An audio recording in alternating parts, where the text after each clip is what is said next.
వాడు ప్రపంచానికి కాకపోయినా కనీసం నా ముందైనా వాడు రుజువు చేసుకోవడం కోసం కష్టపడతాడు. రామ్జీ, నువ్వింత లోతుగా ఆలోచించావా? నేను ఇంత లోతుగా అసలు ఎప్పటికీ ఆలోచించలేను రామ్జీ. మంచి పనే చేసావు రామ్జీ. పద.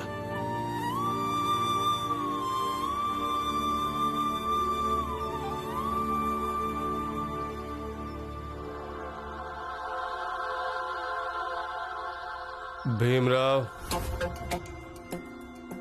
అసలు నీ మెదడు ఎంత పదునైందో నేను చూడాలనుకుంటున్నాను. అలాగే నువ్వు ఎంత తెలివైన వాడివో.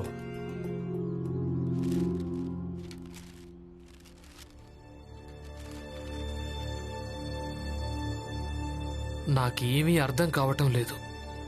అప్పట్నుంచి నేను అదే అంటున్నా. ఆయన కావాలని మిమ్మల్ని ఇబ్బంది పెడుతున్నాడు. పదండి, మీ వెంట నేనొస్తాను. ఇక ఈ కాగితాల్ని ఆయనకు గౌరవంగా తిరిగిచ్చేద్దాం. ఆయన సమస్య ఇదే కదా. మీ పేరుని అక్కడ గోడ మీద అంటించానుగా, అది కూడా తీసుకుని వద్దాం.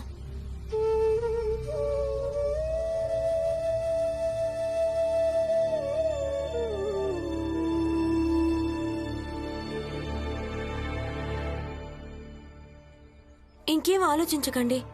ఆయన చెప్పడం వల్ల మీకున్న యోగ్యత తక్కువేం కాదు. అసలు ఆ బ్యారిస్టర్ నాకు నచ్చలేదు. ఆయనేం బ్యారిస్టరో ఏమో. తన కేసు కాగితాలను అలా నేల మీద విసిరేసి వెళ్ళిపోతాడా? ఈ కాగితాల్ని కొంచెమైనా గౌరవించాలిగా.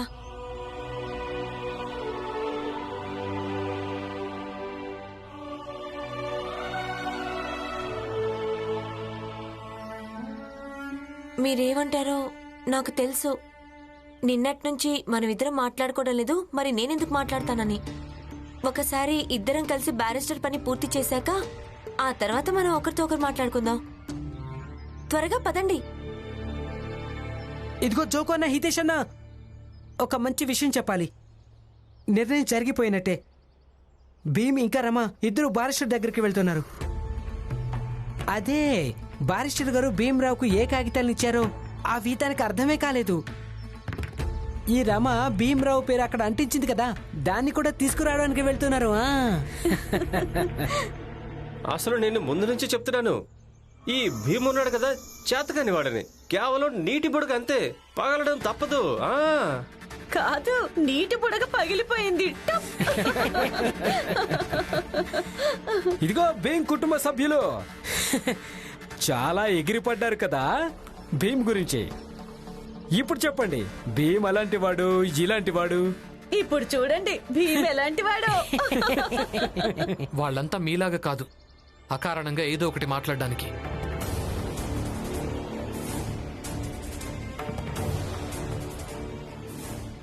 ఏ ఆగు, మాలాగంటే ఏంటి అర్థం? అసలు మా వయసులో సగం కూడా లేవు నువ్వు. మాతో ఇలాగైనా మాట్లాడేది? బాబాయ్, నిజం చెప్పాలంటే మీరు కూడా వయస్సుకి గౌరవం ఇవ్వటం మంచిది. నేనెప్పటినుంచో చూస్తున్నాను, అవకాశం దొరికిందంటే మీరు మాట్లాడడం మొదలు పెట్టేస్తారు. అలా చేయకండి. ఇలా చూడండి, కొంచెం ప్రశాంతంగా ఆలోచించండి. ఇలా చేయటం వల్ల మీకేం లభిస్తుంది? ఇదంతా చేస్తే నీకేం లభిస్తుందో అది నువ్వు ఆలోచించు. నీ కారణంగా ముసలి తండ్రి జబ్బు పడిపోయాడు. అన్న వదిలిన మధ్య రోజు ఏదో ఒక గొడవ జరుగుతూనే ఉంది. అందరూ ఏమనుకుంటున్నారంటే రామ్జీ ఇంకా జీజా మధ్య ఎప్పుడు ప్రేమనేదే లేదని. దానికి కూడా ఇంకా కారణం నువ్వే. చూడండి బాబాయ్, అదేమీ కాదు. ఇక మీరు ఈ మధ్య చాలా ఎక్కువగా మాట్లాడుతున్నారు. నేను ఎక్కువగా మాట్లాడుతున్నానా? నేను ఏం మాట్లాడుతున్నానో అది ఎక్కువ కాదు. ఇతను అందరి జీవితాల్లో కలక చేసుకుంటూ ఉంటాడు కదా, అది ఎక్కువ. నువ్వు పని పాట వదిలేసి ఇతను వెంట పరిగెడుతున్నావు కదా, అది ఎక్కువ. ఇక ఈ ఇంట్లో అంత తెలివి తక్కువ వాళ్ళెవ్వరూ లేరు. కానీ ఇతను తన గురించి తాను అందరికంటే యోగ్యుడు, అందరికంటే తెలివైన వాడు అనుకుంటున్నాడు కదా, ఇది ఎక్కువ. నాన్నతో గొడవపడి ఇల్లు వదిలేశాడు, కానీ ఇదే ఇంట్లో ఉన్నాడు, ఇది ఎక్కువ. అసలు ఇల్లు వదిలేసి వెళ్తున్నప్పుడు వెళ్ళిపోవాల్సింది. ఇక చాలా ఆపండి బాబాయ్.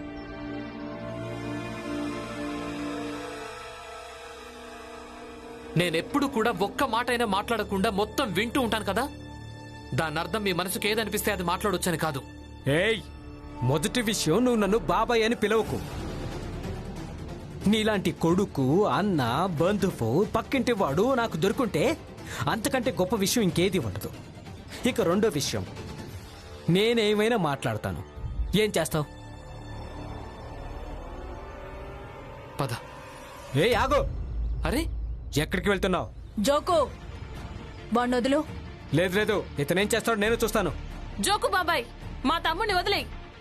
అక్క, బాబా ఇప్పుడు మీరు చాలా ఎక్కువ చేస్తున్నారు.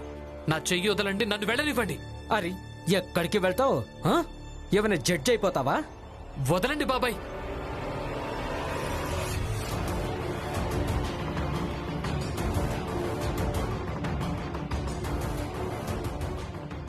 ఈ భీమ్ నాకు ఎందుకు నచ్చడంటే, ఇక ఈ ఇంట్లో వాళ్ళు సిగ్గులేని వాళ్ళలాగా తనను భరిస్తారు. ఇప్పుడు ఈ ఇంట్లో ఉండడం కూడా నాకు చాలా సిగ్గేస్తుంది. అరే కొంచెం ఆగండి. అన్నా,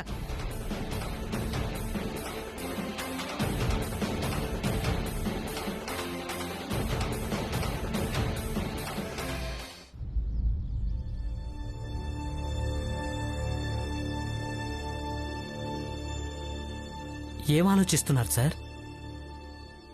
ఏం ఆలోచిస్తున్నానంటే భీమ్రావ్ వస్తాడా రాడా అని. సార్, అతను వస్తాడని నాకు అనిపించట్లేదు. May come in sir?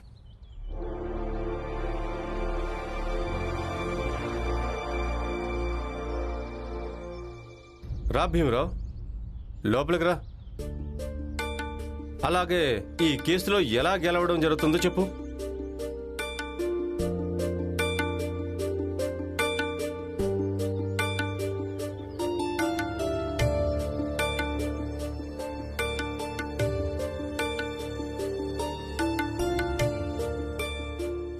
సార్, నేను ఈ కేసును అర్థం చేసుకోలేకపోయాను. అయితే నువ్వు నీ భార్యకి చెప్పు, నీ పేరు అక్కడ గోడ మీద అంటించింది కదా, దాన్ని తీసేయమని. అలాగే మీరిద్దరూ ఇక్కడి నుంచి వెళ్ళిపోండి. సార్, నేను కేసును అర్థం చేసుకోలేకపోయాను. కానీ మీరు నాకేం చెప్పాలనుకున్నారో అది మాత్రం అర్థం చేసుకున్నాను. అంటే సార్, మీరు చాలా పెద్ద బ్యారిస్టర్. అయితే మీకు ఈ విషయం తప్పకుండా తెలిసే ఉంటుంది. చట్టంతో ముడిపడిన కాగితాల్లోని చిక్కుముడిని నాలాంటి అనుభవం లేని వ్యక్తి, తనిప్పుడు కేవలం కాలేజీలో చదువుతున్నవాడు, తను అర్థం చేసుకోలేడు అని. అయినా కూడా మీరు ఈ కాగితాల్ని నాకిచ్చారు. అంటే దాని అర్థం ఇదే అవుతుంది కదా సార్, మీరు నాకింకేదో వివరించాలనుకుంటున్నారని. తర్వాత నాకు మా నాన్న మాటలు గుర్తొచ్చాయి. మా నాన్న చెప్తూ ఉంటారు సార్, వ్యక్తి ఎప్పుడు గొప్పవాడవుతాడంటే తను తన పనిని, అలాగే పనికి సంబంధించిన ప్రతి విషయాన్ని ప్రేమించినప్పుడు. మీరిప్పటికే చాలా పెద్ద బ్యారిస్టర్ అయిపోయారు. ఇక ఇది మీకు బాగా తెలిసిన విషయమే. మీరు కూడా మీ పనిని, అలాగే పనికి సంబంధించిన కాగితాలని ఎంతగానో ప్రేమిస్తూ ఉంటారని. అయినా కూడా మీరు ఈ కాగితాలను గాల్లోకి విసిరేశారు. అది నాకు వింతగా అనిపించింది. అందుకే నాకు తెలిసి ఈ కేసుని మీరు ఇంతకుముందే ఎప్పుడో గెలిచేసుంటారు. లేదంటే అంత ముఖ్యమైన కాగితాల్ని మీరు గాల్లోకి విసిరేవాళ్లే కాదు. ఇక మీరు ఈ కేసులో గెలవడానికి నా నుంచి పరిష్కారం అక్కర్లేదు. నిజానికి మీరేం చూడాలనుకుంటున్నారంటే, నేను మీకిప్పుడు ఏ విషయాలనైతే వచ్చి చెప్పానో వాటిని అర్థం చేసుకుంటానా లేదా అని.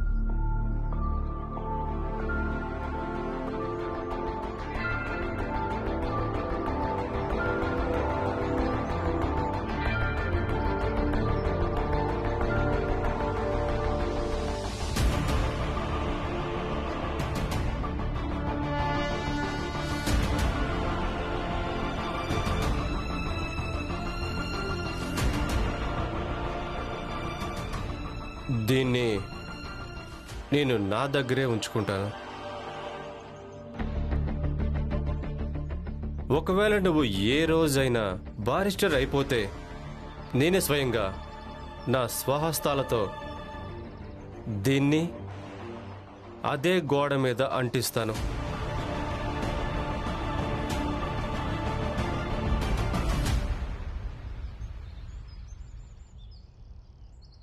ఇక నువ్వు రేపటి నుంచే పనిలోకి రావచ్చు. Thank you sir.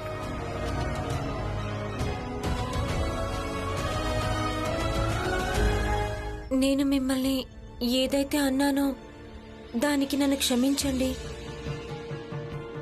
ఈయన నా భర్త కదా. ఈయన్ని ఎవరైనా ఏదైనా అంటే అది నాకు అస్సలు నచ్చదు. నేను దాన్ని భరించలేను. భీమ్రావ్, నీ భార్య ఇంకెప్పుడు ఈ ఆఫీసులోకి రావడానికి వీల్లేదు. నా ఆఫీసులో నువ్వు నా దగ్గర అసిస్టెంట్గా పనిచేస్తావు, ఒకరికి భర్తగా కాదు. అలాగే సార్, రేపటి నుంచి వస్తాను.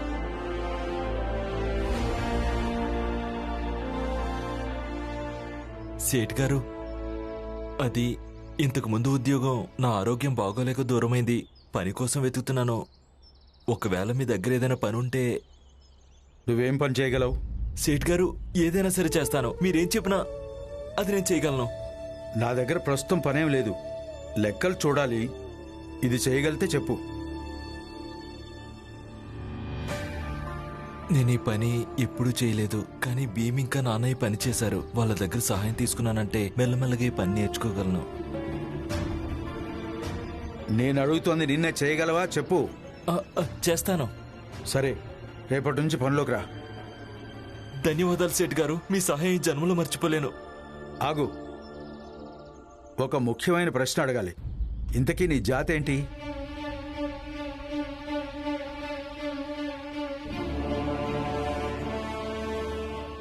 ఇప్పటికీ మీ తమ్ముడికి అర్థం కాలేదు. 2 రోజులుగా పని వెతుకుతున్నాడు, కానీ జాతి గురించి తెలియగానే తనను పనిలోంచి తీసేస్తున్నారు. ఇక మీరే చెప్పండి, అంతగా చదువుకొని ఏం ప్రయోజనం? నాకు అర్థమైంది. లేదు లేదు సేట్ గారు, అపార్థం చేసుకుంటున్నారు. నా జాతి కూడా మీదే జాతో అదే. నేను కూడా పెద్ద జాతి వాడినే. అయితే సరే, అది అడగడం చాలా ముఖ్యం కదా. ఈ చిన్న జాతి వాళ్లకు దూరంగా ఉండు. వాళ్ళని వాళ్ళ స్థాయిలోనే ఉంచు. అప్పుడే ఎవరైనా తేలిగ్గా బతకగలరు. ఇక నువ్వు ఇంటికి వెళ్ళొచ్చు. రేపటి నుంచి సమయానికి రావాలి, సరేనా? అలాగే.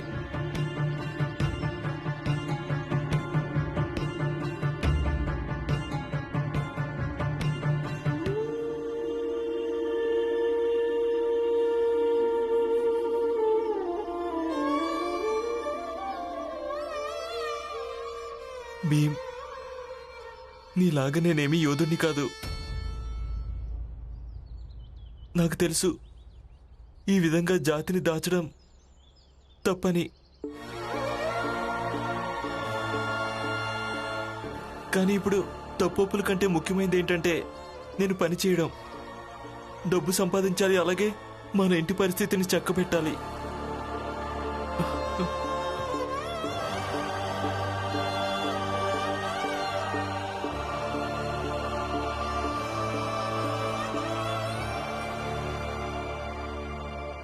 రమా, నీకు తెలుసా అన్నింటికంటే నాకు ఏ విషయంలో సంతోషంగా అనిపిస్తోందో? ఏంటది? ఏంటంటే నేను బ్యారిస్టర్ దగ్గర ఉద్యోగాన్ని పొందాను. నా జాతి ఏంటో చెప్పి మరి. జాతిని దాచిపెట్టి ఉద్యోగాన్ని సంపాదించడం లేదా డబ్బు సంపాదించడం ఒక రకంగా నాకు పాపం అనిపిస్తోంది. అలాగే నిజంగా రమా, ఒకవేళ నువ్వు నాకు సహాయం చెయ్యకుంటే నాకు బ్యారిస్టర్ దగ్గర ఎప్పటికీ ఉద్యోగం దొరికేదే కాదు. నేనేం చేశాను? నువ్వు మర్చిపోయావా? నువ్వే అన్నావు కదా, అసలు ఆయనేం బ్యారిస్టర్, ఆయన తన కేసు కాగితాలని ఎలా విసిరేశాడు అని. అతనేం బారిస్టరో ఏమో, తన కేసు కాగితాల్లో అలా నేల మీద విసిరి వెళ్ళిపోతారా? ఈ కాగితంలో కొంచెమైనా గౌరవించాలి కదా. అప్పుడే నా మెదడులో ఈ విషయం మెదలటం మొదలైంది. ఇక నేనేం ఆలోచించానంటే, బహుశా బ్యారిస్టర్ గారు ఏదైనా భిన్నమైన పద్ధతిలో వేరే రకంగా నన్ను పరీక్షించాలనుకుంటున్నారా అని. నిజంగా రమా, నువ్వు నాకు చాలా పెద్ద సహాయం చేశావు. Thank you.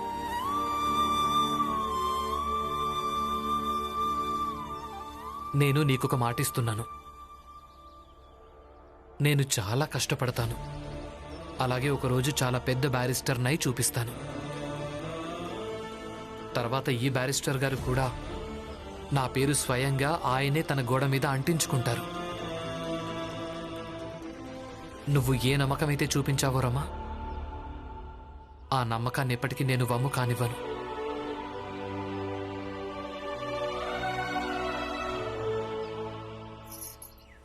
మరి మీరు నేను నిన్నటి నుంచి మాట్లాడుకోవడం లేదుగా. అయితే మీరు నాతో ఎందుకు మాట్లాడుతున్నారు? ఇక నేనెందుకు వినాలి? అరే రమా,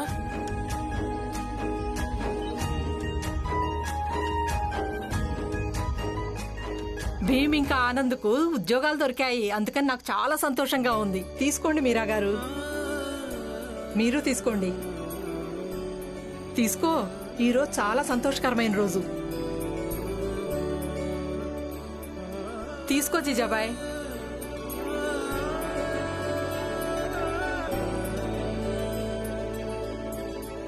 అమ్మా నాకేం అక్కర్లేదు.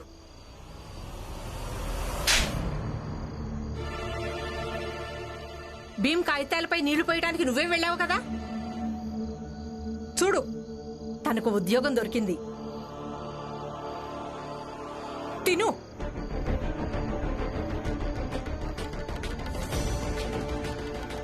అమ్మా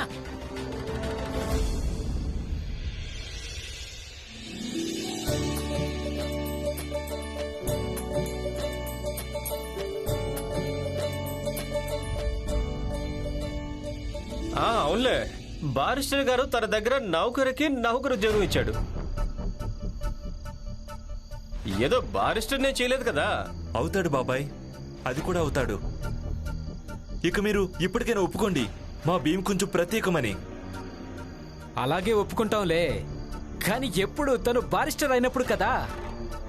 ప్రస్తుతం బారిస్టర్ దగ్గర నౌకరే అయ్యాడు. అయినా నౌకరు కావడంలో అంతగా ప్రత్యేకత ఏముందని? మేమిక్కడ మేము యజమానులం తెలుసా? యజమానులం. పద.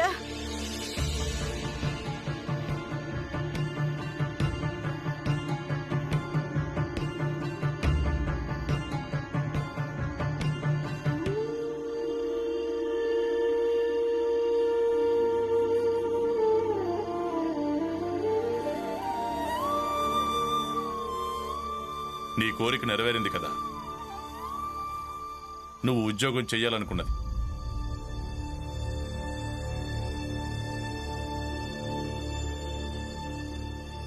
కానీ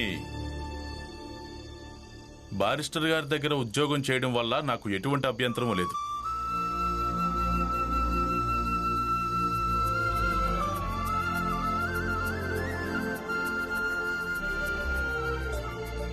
నాన్నా, ఇది మీరు అలాగే అమ్మ కన్న కలే కదా. దాన్ని నేను చిన్నప్పటి నుంచి కంటూనే వచ్చాను. నాన్న, బారిస్టర్లు నల్ల కోటు వేసుకుని కోర్టులో వాదిస్తారని విన్నాను. అలాగే మనం కూడా వాదించాలి. ఇదేమైనా కోర్టా? అవును నాన్న, ఇది కోర్టే. అమ్మ జడ్జి, ఇక బాలన్నయ్య నేరస్తుడు. మనిద్దరం బారిస్టర్లం. ఇక మిగిలిన వాళ్ళందరూ సాక్షులు.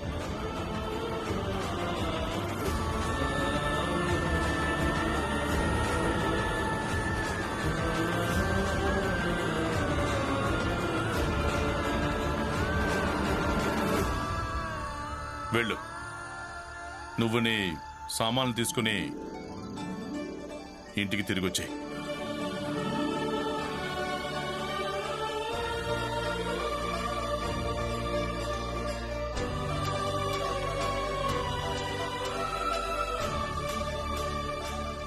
కానీ నాన్న, లాగి పెట్టి ఒకటి ఇచ్చాడనుకో, దెబ్బకు తెక్క మొత్తం కుదురుతుంది.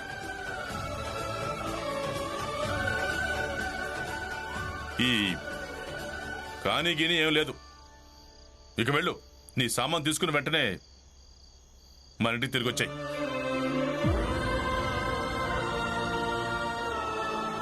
ఇంకా ఏంటి చూస్తున్నావు? వెళ్ళు.